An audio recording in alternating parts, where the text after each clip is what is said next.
Chapitre 8 du livre titré 10 moyens pour élever ses enfants. Écrit par Liliane Mouba, fondatrice du Centre Sunezie. La correction, un instrument à bien utiliser. La verge et la correction procurent la sagesse. Un enfant livré à lui-même fait honte à sa mère. Proverbe 29, 15. La correction est essentielle parce que l'enfant est en cours de développement, donc il a besoin qu'on lui indique la bonne direction pour éviter la mauvaise. Un proverbe dit, « Le cours d'eau est tortueux parce qu'il creuse lui-même son lit ».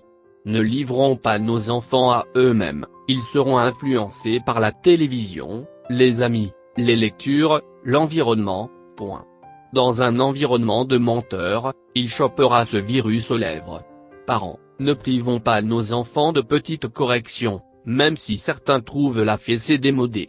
Dresser un cadre, imposer des heures de repas, demander pardon, ne pas toucher aux affaires qui ne nous appartiennent pas sans permission, ne pas ramener les jouets de l'école dans les poches, ne pas pleurer pour obtenir des choses des parents, ne pas manger sans penser aux autres, ne pas dire de gros mots, ne pas désirer ce qu'on ne peut pas payer.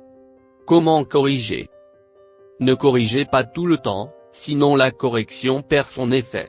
Il faut que l'enfant se souvienne de la correction. C'est aussi mieux d'expliquer pourquoi vous le corrigez, sauf si sa bêtise est évidente.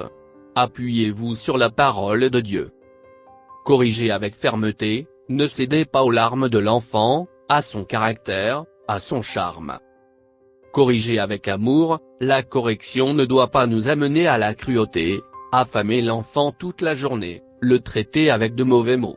Certains parents excédés donnent des gifles aux enfants de manière arbitraire. Attention, ils risquent de fuir la maison si vous ne revoyez pas cette manière de faire. Certains parents diraient, « C'est mon enfant, je fais comme je veux », oui, mais vous êtes en train de le désarmer pour la vie, il pourrait finir violent ou renfermé. C'est votre rôle de rechercher les causes de mauvais comportements répétitifs. Corriger avec la parole ou le bâton, les enfants sont différents. La correction n'implique pas forcément le bâton, la parole de Dieu est aussi symbolisée par le bâton. Aujourd'hui, décidez d'utiliser la correction pour forger un caractère gagnant dans la vie de vos enfants. Ne permettez pas aux petits mensonges, vols, gros mots prendre racine. Ne sacrifiez pas vos enfants par peur de ce que les gens penseront. Montrez-leur le chemin de la pureté, de l'honnêteté et de la justice.